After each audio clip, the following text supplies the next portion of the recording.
దేవుని పరిశుద్ధమైన నామమునకు మహిమ కలుగును గాక. ఈరోజు వాక్య ధ్యానం కొరకు ఆదికాండం 27వ అధ్యాయం. దేవుడు ఇస్సాకును ఎంతో ఆశీర్వదించాడు. అబ్రహాము అయిన తన తండ్రి యొక్క ఆశీర్వాదం ఇస్సాకుకు కలిగింది. ఇస్సాకును దేవుడు ఆశీర్వదించాడు. ఆ ఇస్సాకు ఆశీర్వాదకారకుడిగా మార్చబడ్డాడు. తనకి వృద్ధాప్యం వచ్చింది. ఆ సమయంలో తన దగ్గర ఉన్నటువంటి ఆశీర్వాదములను తన బిడ్డలకు ఇవ్వాలని ఆలోచన కలిగి తను ఎంతగానో ప్రేమిస్తున్న కుమారుడైనటువంటి పెద్ద కొడుకైన యాషావుకు ఇవ్వాలని ఆలోచన చేశాడు. దేవుని లేఖనాలు ఏం సెలవిస్తున్నాయనంటే, యాషావును తిరస్కరించి యాకోబును ఎన్నుకున్న సంగతి ఇస్సాకు అర్థమైందా, లేక అర్థమై కూడా దేవుని సంకల్పాన్ని వ్యతిరేకంగా ప్రధానమైన దీవెనను, అంటే జన్మ హక్కు సంబంధమైన దీవెనను యాషావుకే ఇవ్వాలనుకున్నాడా? అతని మనసులో లేకపోతే హృదయంలో ఏముందో వ్రాసలేదు, కానీ యాకోబును దీవించాలన్న ఉద్దేశమే అతనికి ఉన్నట్లు లేదు. ఈ పక్షపాతం శరీర స్వభావంలోని ఉద్దేశాన్ని మనకు గుర్తు చేస్తుంది. మనుషులు వారి స్వభావం ఎలా ఉంటుందనంటే, ఒక పక్షపాత స్వభావమే ఉంటుంది. యాకోబు ఆశీర్వదించబడతాడు అని రెబెక్కకు ముందే చెప్పాడు దేవుడు. పెద్దోడు చిన్నోడికి దాసుడవుతాడు అని. ఆ విషయం ఇస్సాకుకు తెలుసు, ఎందుకంటే దేవుడు మాట్లాడాడు గనక. ఇప్పుడు దేవుడు మాట్లాడాడు గనక దేవుడు ఏది మాట్లాడాడో ఆయన చిత్తం ఏదో అది జరిగించాలి, కానీ అది కాకుండా తన సొంత తెలివితేటలు ఉపయోగిస్తున్నాడు. ఆశీర్వదించాలని తెలిసినప్పుడు ఇద్దరిని పిలిచి ఆశీర్వదించినా బాగుండును. లేదు, దేవుడు ముందుగానే చెప్పాడు గనక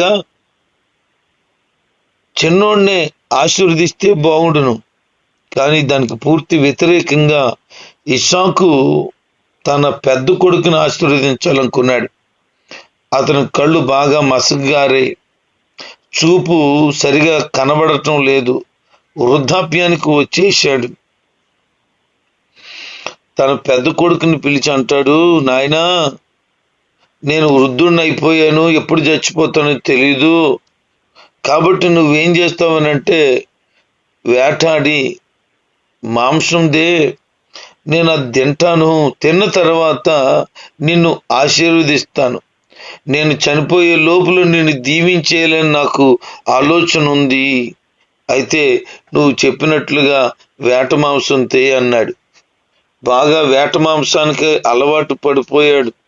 పెద్ద కొడుకు వేటకి వెళ్ళడం, చక్కగా ఏదైనా జంతువు తీసుకురావడం, దాన్ని తయారు చేయడం, తండ్రికి పెడుతుంటే తండ్రి సంతోషిస్తున్నాడు. వేట మాంసానికి అలవాటు పడ్డాడు, కానీ దైవ చిత్తాన్ని గుర్తించలేకపోయాడు. ఇస్సాకు యాషావుతో చెబుతున్నటువంటి మాటలను రెబెక్క విన్నది. యాకోబుకు రావలసింది ఇప్పుడు యాషావు మీదకి వెళ్ళిపోబోతుంది. మనం కొంచెం జ్ఞాపకం చేసుకోవాలి. రెబెక్క కృతనిశ్చయతతో ఉంది. ఎందుకంటే యాకోబుకు రావలసిన దీవెన యాకోబుకే రావాలని.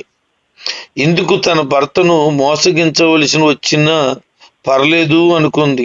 ఎందుకంటే దేవుని వాగ్దానాలు విలువ ఆమె గుర్తించింది. కానీ ఒక మాట ఏంటంటే రెబ్కా కూడా పక్షపాతంగానే ఉంది అనేది మనకు అర్థమవుతుంది. తండ్రి ఏమో పెద్ద కొడుకు పట్ల, తల్లి ఏమో చిన్న కొడుకు పట్ల ప్రేమను కలిగి ఉన్నారు, కానీ ఇరువురిని ప్రేమించటం లేదు. ఇదే ప్రాబ్లం. ఇస్సాకు రెబ్కాలు ఆదర్శవంతమైన దంపతులని చెప్తున్నప్పుడు వారు ఇరువురు ఓకే, కానీ పిల్లల దగ్గరకు వచ్చేటప్పటికి వాళ్ళు కరెక్ట్ కాదు. ఎందుకు కరెక్ట్ కాదంటే ఒకరినొకరు పనిచేసుకొని పెంచేశారు. దేవుడికి అది నచ్చదో. ఎందుకంటే దేవుడిచ్చిన పిల్లలు ఎంతమంది అయినా అందరినీ ఒకేలాగా ప్రేమించాలి. ఒకరికి సామర్థ్యం ఉండొచ్చు, ఒకరికి అందం ఉండొచ్చు, ఒకరు యాక్టివ్గా ఉండవచ్చు. అయినంత మాత్రాన రెండో వాడిని తక్కువగా చేసి చూడాల్సిన పని ఏమి లేదు. ఎవరికి ఇవ్వవలసిన, ఎవరికి చూపించాల్సిన ప్రేమ పరిపూర్ణంగా అందాల్సిందే. రెబ్కాలో ఈ గుణం నచ్చలేదు నాకు.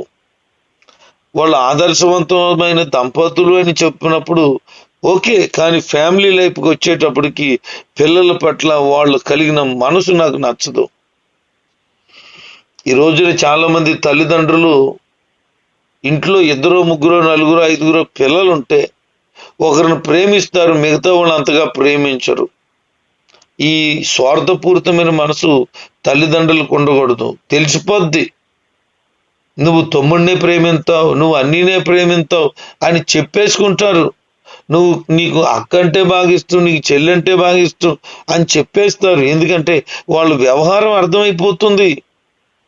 ఏ రోజు కూడా ఇది చెప్పకూడదు. 2 అంటే ఇష్టమే, 3 అంటే ఇష్టమే, 10 మంది పిల్లలు అంటే ఇష్టమే. ఆ మనసే పిల్లలు చూడాలి. కానీ ఒక్కసారి ఈ విత్తనం పడితే వేరే అని అంత గందరగోళం అయిపోద్ది. ఈ మాటలు గమనించండి. రెబ్కా విన్న తర్వాత వెంటనే తన కొడుకుని పిలిచి అంటుంది, నాయనా నువ్వు మందకెళ్ళి 2 మేక పిల్లలను తీసుకొని రా. మీ నాన్నగారికి ఇష్టమైనటువంటి రుచి కలిగినటువంటి భోజనంగా నేను దాన్ని తయారు చేసేస్తా. వేట మాంసంలాగా చేస్తా దాన్ని. ఎందుకంటే మీ నాన్నగారు అంటున్నారు చనిపోయే ముందు తినేసి దీవిస్తాను అన్నాడు. మీ నాన్న దీవెనతో నింపబడిన వాడు కనుక ఆయన దీవిస్తే కలుగుతుంది అంటాడు యాకోబు. అమ్మా నువ్వు చెప్పింది బాగుంది, కానీ అన్ని శరీరం అంతా వెంట్రుకలు ఉంటాయి, నేనేమో నున్నగా ఉంటాను. పొరపాటు నాన్నగారు నన్ను చేతితో తాకి చూసాడా అంతే, ఇంకా నన్ను మోసం చేస్తావరా అని శపించడం మొదలు పెడతాడు. ఇంక దీవెన కాదు, నా బ్రతుకులో శాపం వచ్చేస్తుంది నన్ను ఎత్తి మీదకి అని చెప్తున్నాడు. వాళ్ళ తల్లిగారు తక్కువ తినలేదు. బాబు ఆ శాపం నాకు తగలని, నా మాటిను, నువ్వు వెళ్ళి మేకపిల్లని తీసుకురారా అంది. ఒకవేళ శాపం ఏదన్నా వస్తే నాకు తగులుతుంది, నీకు మాత్రం దీవెనలే వస్తాయి, నేను చెప్పింది చేయి, నువ్వు నోరు మూసుకుని వెళ్ళు అని చెప్పింది. వాడు మేకపిల్లను తెచ్చి తల్లికి ఇస్తే చాలా తన తండ్రికి ఎంత రుచిగా ఉండాలో వండించిందట. మరి తల్లికి తెలియపోతే ఎలాగా? భర్తకి ఏ కూర అంటే ఇష్టం, ఏ కూరను ఎంత రుచిగా తింటాడో, ఏ కూర వండితే ఎంత ఎక్కువ భోజనం చేస్తాడో బాగా తెలుసుగా కామన్గా. అందుకనే టాక్టీస్గా చేస్తుంది. నాకు తెలిసిన కొన్ని విషయాలు చెప్తాను వినండి. భర్తకి ఇష్టమైన కూరలో మందు పెట్టింది అనే మాట విన్నాను నేను. తనకి ఇష్టమని పాపం ఎక్కువ తినేసాడట మందు పెడితే. తర్వాత 2-3 నెలలకి అతను పిచ్చి పిచ్చిగా ప్రవర్తించడం, సరిగా భోజనం చేయకపోవడం, ఒక విషప్రయోగం చేసేసింది ఒక ఆమె. ఎందుకంటే నా మాట వినాలని పరాయి ఇంట్లోకి వెళ్ళిపోతున్నాడనే ఉద్దేశంతో అలాంటి విషప్రయోగం చేసేసింది. అలా ఎప్పుడూ చేయకూడదు. నువ్వు ఒకరు లొంగ తీసుకోవాలి అని ఎందుకు అనుకోవాలి? ఒకరు నీ మాట వినాలని ఎందుకు అనుకోవాలి? ఒకవేళ నీ మాట వినాలి అని అంటే ప్రార్థన చేయి. ప్రభువా మాట వినట్లేదు, రూటు మారిపోయారు, సక్రంగా ఉండేటట్లు చెయ్యి అని చెప్పి ప్రార్థన చేయి. లేదా నోరు మూసూరుకో. అనవసరమైన ఇలాంటి ప్రయోగం చేసేవా వారి జీవితంలో నువ్వెప్పుడు చెడ్డ వ్యక్తిగా ఉంటావు. అది ఏదో రోజు బయలుపడుతుంది. వారు బలహీనత అవుతారు. ఒకవేళ తేడా జరిగితే చచ్చిపోవచ్చు. అప్పుడు తెలుస్తుంది నీకు.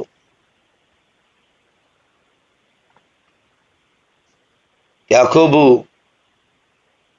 తన తల్లి చెప్పినట్లుగా సిద్ధపడుతున్నాడు. వంట రెడీ అయిపోయింది.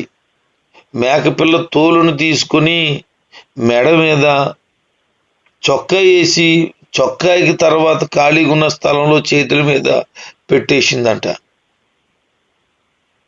అంత మాత్రమే కాదు, తండ్రికి కావలసినటువంటి రొట్టెను, మాంసంను సిద్ధం చేసింది.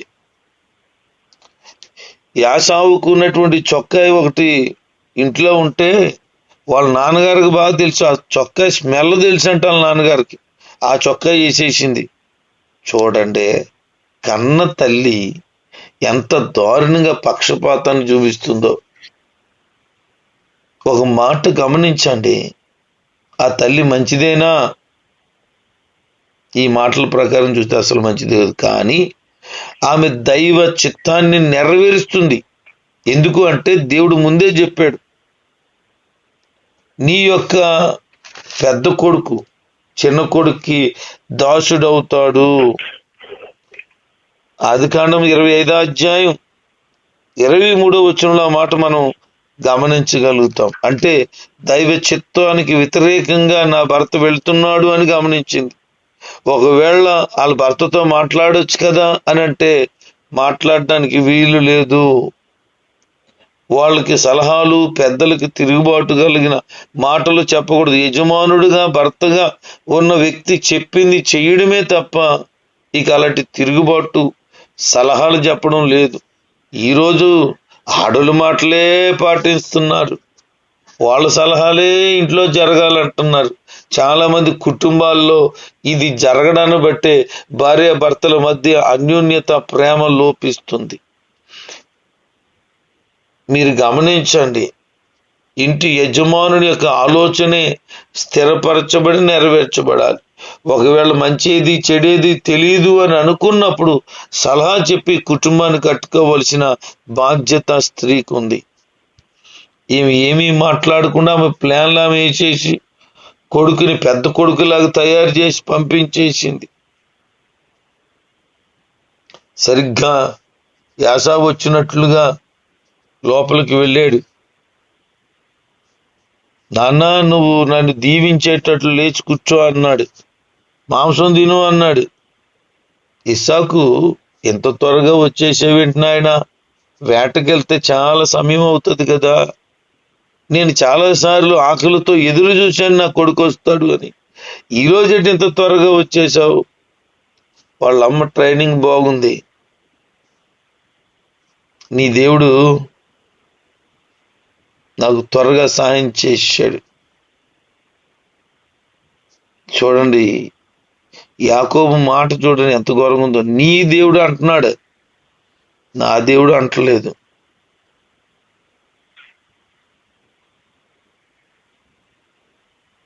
ఆదికాండం 28వ అధ్యాయం 21వ వచనంలో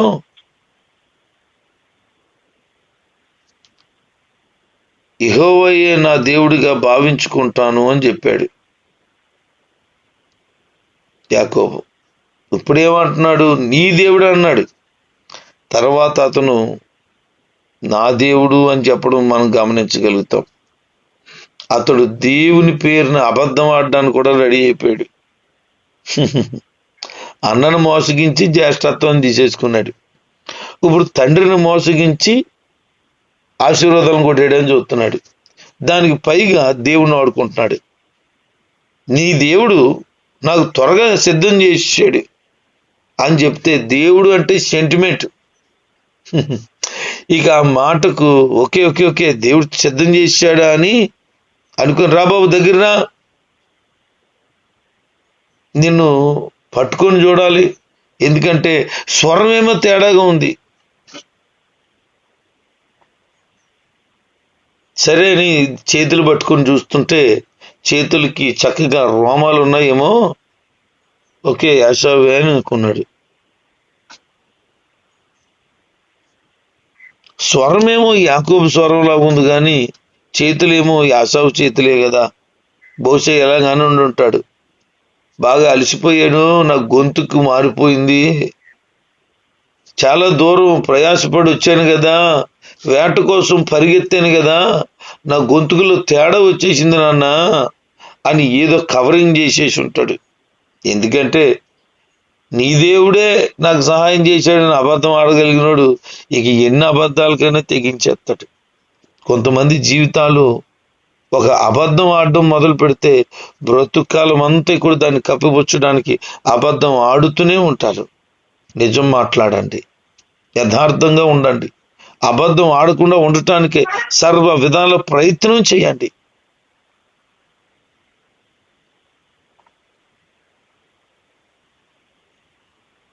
నిజంగా నువ్వు నా కొడుకువైన యాసావేనా అని అడిగితే అతను ఖచ్చితంగా చెప్తున్నాడు, అవును నేనే అనేశాడు. ఇప్పుడైనా చెప్తే బాగుడును, నాన్న ఇలా జరిగింది సంగతి, మరి ఇలాగట్ట కదా, నన్ను దీవించాలి అట కదా, నేనే గొప్పవాడిని అవుతానట, మా అన్నేమో నాకు దాసుడు అవుతాడట, అమ్మతో దేవుడు మాట్లాడేటట్టు కదా, ఆ విషయం నీకు తెలిసినట్టు కదా అంటే బాగుండు. అప్పుడు కూడా అంటలేదు, అవును నేనే యాషావుని అన్నాడు. అంటే యాషావుకి రావలసిన దీవెన యాకోబు పొందుకుంటున్నాడు. యాషావుకి రావలసిన వచ్చిన జ్యేష్ఠత్వాన్ని ఆల్రెడీ లాగేసుకున్నాడు. వేటాడి తెచ్చాడు అనుకున్న మాంసం తినేశాడు, దీవించడం మొదలు పెట్టేశాడు. ద్రాక్షారసం కూడా ఇచ్చేటట్ట, ద్రాక్షారసం తాగేశాడు, దీవించడం మొదలు పెట్టాడు. దానికి ముందు అంటున్నాడు, దగ్గర రా. చిన్న అనుమానం పోలేదు పాపం. కళ్ళు కనిపించినంత మాత్రాన చిన్న కొడుకు ఎవడో పెద్ద కొడుకు ఎవడో అర్థం అవుదంటావా తండ్రికి? దగ్గర రా, నన్ను ముద్దెట్టుకో అన్నాడు. పెద్ద కొడుకు ఎలా ముద్దెట్టుకుంటాడో, ఎలా కౌగిలించుకుంటాడు, యాజ్ ఇట్ ఈజ్ కాపీ కొట్టేసినట్టున్నాడు. అలాగే ముద్దు పెట్టేసుకున్నాడు. మెడ మీద పట్టుకొని చూశాడు. ఈడు దొంగ ఎదవా యాకోబు గడు, వాళ్ళ అన్నను మోసగించాడట, ఆల్రెడీ నాతో చెప్పాడు. మరి ఇప్పుడు కూడా అలాగే ఏమైనా తేడా చేస్తున్నాడా? ఇటు స్వరం అంతా యాకోబు స్వరమే ఇలా ఉంది అని మెడ మీద చూసినప్పుడు అలా అన్నలాగే కనపడుతున్నాడు. వస్త్రాన్ని చూశాడు, వాసన చూస్తే ఇది యాసావు వస్త్రమే, ఈడు వేసుకోడు కదా, ఈ వస్త్రం అలా అన్నదే. కన్ఫ్యూజ్ కాదు, కొంచెం క్లారిటీ వచ్చేసింది. యాకోబు కాదు యాసావే అనుకుంటున్నాడు పాపం. ఈ సువాసన దీవించబడిన భూములు ఉంటాయే, అద్భుతంగా అలా కనపడుతుంది నాకు అని చెప్పి దీవించడం మొదలు పెట్టేశాడు.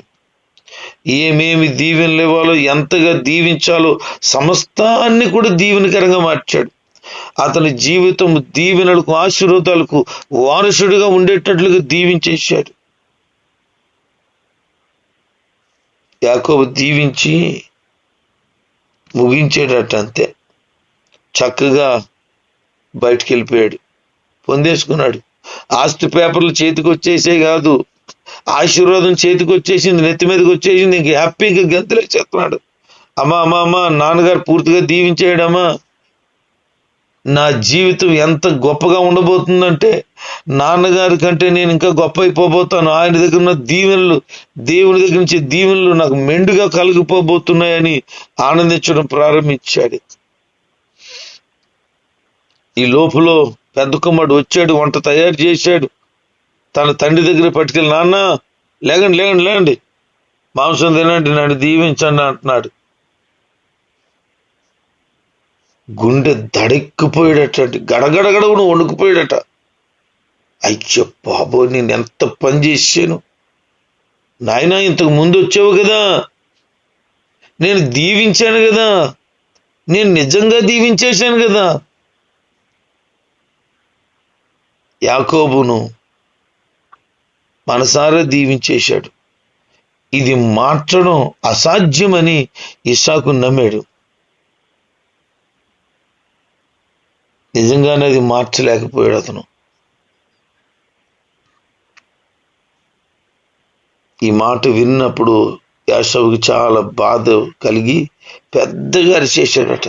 అయ్యో నాన్న, నన్ను దీవించు, నన్ను కూడా దీవించు అని ఏడుస్తున్నాడు. ఎబ్రి పత్రికలు ఏముందో తెలుసా?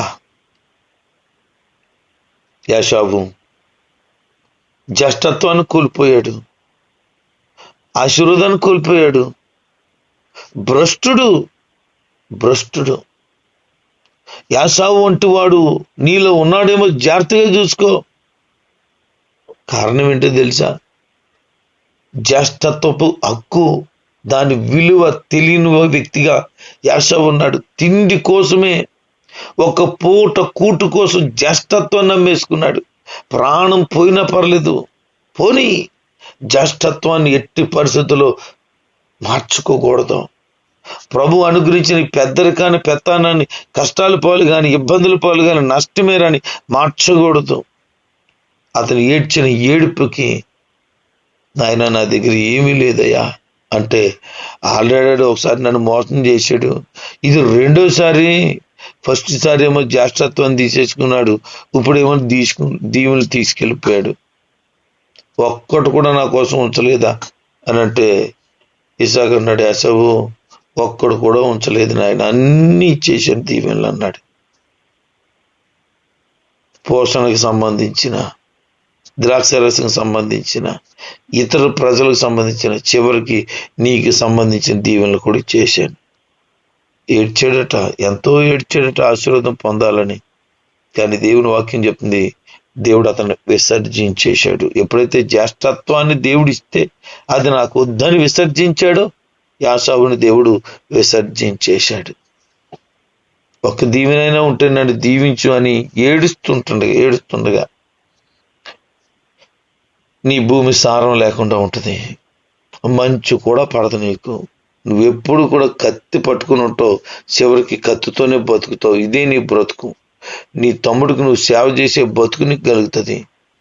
అతను నీ మెడ మీద కాడి పెడతాడు, విరగొడతాడు కూడా. ఇది నీ బ్రతుకు, ఇలాగా ఉండబోతుంది. ఇంకంతే, తట్టుకోలేకపోయాడు. యాకోబుని చంపడానికి ప్రయత్నం చేశాడు. నాన్న దగ్గర నుంచి పరిగెత్తుకొని వెళ్ళి తమ్ముడిని చంపాలని ప్రయత్నం చేయగా, ఇంకంతే, తన పెద్ద కొడుకు యాసావు నిజంగా అలా చేస్తాడని అర్థమైపోయింది రెబ్కాకు. చిన్న కొడుకుతో చెప్తున్నాడు, ఆయన మీ అన్న చాలా కోపం మీద ఉన్నాడు, పగ పెట్టుకున్నాడు, నేను చంపేస్తాడాడు. ఇద్దరు కొట్టుకుంటారు, ఇద్దరు ఒక రోజు చచ్చిపోతారు, నాకు అర్థమైపోతుంది. నా అన్న లాభానున్నాడు ఆరాంలో, నువ్వు అక్కడికి పారిపో. మీ అన్న కోపం తగ్గిన తర్వాత నేను కబురు పెడతాను, నువ్వు వద్ది కానీ అప్పటి వరకు అక్కడే ఉండని చెప్పి పంపించడానికి సిద్ధపరిచింది. ఇద్దరిని కూడా ఒకరోజు నేను కోల్పోవడం నాకు ఇష్టం లేదు నాయన అని చెప్తూ ఏమంటుందంటే, రెబ్కా ఇస్సాకుతో, ఇదిగో పెద్ద కొడుకు పెళ్లి చేసుకున్నాడే, వాళ్ళ వల్ల నా ప్రాణం విసిగిపోయింది,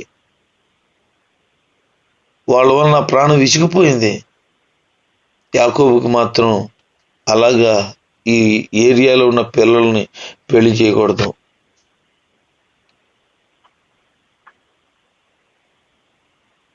ఒకవేళ ఏతు కుమార్తెలో ఎవరైనా కనుక నా కోడలైతే ఇక నేను బ్రతకడం ఎందుకు